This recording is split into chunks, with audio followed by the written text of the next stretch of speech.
এই শিক্ষা নামধারী অনেক শিক্ষিত মানুষ দুর্নীতির সাথে জড়িত হয়ে পড়ছে। এই দুর্নীতির সাথে কেন জড়াবে? পুরস্কার সাদাত সর্দার শিক্ষা। আমরা কয়েকজন মেধাবী ছাত্রছাত্রী নিয়ে এই জামতলা ছাত্র কল্যাণ সংগঠনের যাত্রা শুরু করেছিলাম এবং সেটি আজ অনেক বড় হয়ে গেছে। সেটি কিন্তু জামতলার মধ্যেই সীমাবদ্ধ নয়, এটি ওই সুদূর উজানচর থেকে শুরু করে গলন্দ বাজার পর্যন্ত প্রসার ঘটেছে এটির, এবং এটির কার্যক্রম অনেক বেশি বিস্তার ঘটেছে। যেমন আমাদের আগে রক্ত ইউনিট ছিল না, সেটা কিন্তু নতুনভাবে সংযোজিত হয়েছে। একটা মুমূর্ষু রোগীর যখন রক্ত দরকার হয়, আমাদের জামতলা ছাত্র কল্যাণ সংগঠনের রক্ত ইউনিট সেটির ব্যবস্থা করে থাকে এবং এটি অনেক মহান একটি কাজ। এবং আমি বলবো আপনারা খুবই গুরুত্ব সহকারে এই কাজটি করবেন, এতে আল্লাহও খুশি হবে, মানুষও খুশি হবে এবং মানুষের উপকারও হবে। এখানে যারা উপস্থিত রয়েছেন অনেকেই GPA-5 পেয়েছেন। আমি মনে করি GPA-5টা আপনারা পেয়েছেন বলে প্রমাণ করেন আপনারা কৃতি শিক্ষার্থী। অনেকে GPA-5 না পেয়েও অনেক ভালো ভালো বিশ্ববিদ্যালয়, মেডিকেল কলেজে বা ইঞ্জিনিয়ারিং বিশ্ববিদ্যালয়ে চান্স পাচ্ছে, আবার অনেকে GPA-5 পেয়েও চান্স পাইছে। অতএব এখানেই শেষ নয়, GPA-5 পেয়েছে মানে এখান থেকে যুদ্ধটা শুরু হয়েছে, আর এই যুদ্ধটা থামানো যাবে না কখনোই।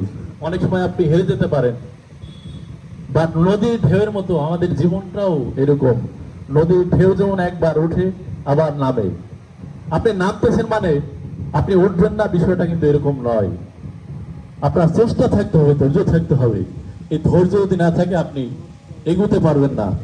আর আপনাদেরকে সবসময় আমি বলবো, আমরা শিক্ষা গ্রহণের পাশাপাশি আমাদের যে নৈতিকতার শিক্ষা সেটা ধারণ করতে হবে। আজকে মানুষ অনেক শিক্ষিত মানুষকে ঘৃণা করে, কারণ এই শিক্ষা নামধারী অনেক শিক্ষিত মানুষ দুর্নীতির সাথে জড়িত হয়ে পড়ছে। এই দুর্নীতির সাথে কেন জড়াবে? কারণ তাদের মধ্যে শিক্ষার যে আলো সেটি ছড়ায়নি, শিক্ষার আলো তাদের মধ্যে প্রবেশ করেনি। এটার দায় কার? এটার দায় সবারই।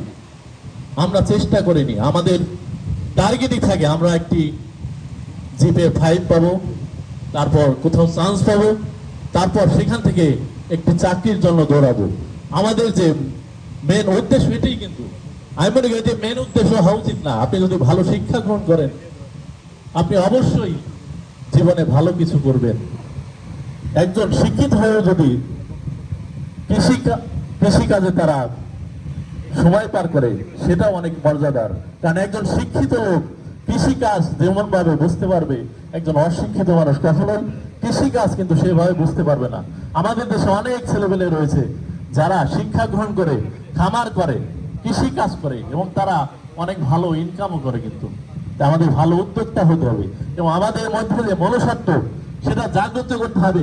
মানুষের পাশে যদি আপনি না দাঁড়াতে পারেন, মানুষকে যদি উপকার না করতে পারেন, মানুষের দুঃখে যদি আপনি দুঃখী না হন, তাহলে এই শিক্ষার কোনো মূল্য নেই।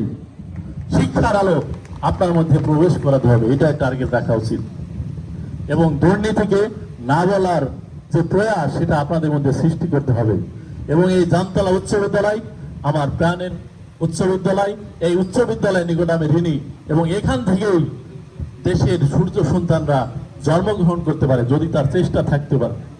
এবং আপনাদের যদি চেষ্টা থাকে আপনারা অবশ্যই বাংলাদেশের সূর্য সন্তান হিসেবে প্রতিষ্ঠিত হবেন, আমার বিশ্বাস রয়েছে। এটি শুধু আপনাদের একান্ত ব্যক্তিগত ইচ্ছা। আপনার যদি ইচ্ছা না থাকে আপনাকে কেউ জাগাতে পারবে না, আপনাকে নিয়ে যেতে পারবে না। আপনার ইচ্ছা শক্তি আপনাকে অনেক দূর পর্যন্ত নিয়ে যেতে পারবে। সবাই আমার জন্য দোয়া করবেন, আমি যাতে আপনাদের পাশে দাঁড়াতে পারি, চেষ্টা করতে পারি। সবাইকে ধন্যবাদ। আসসালামু আলাইকুম।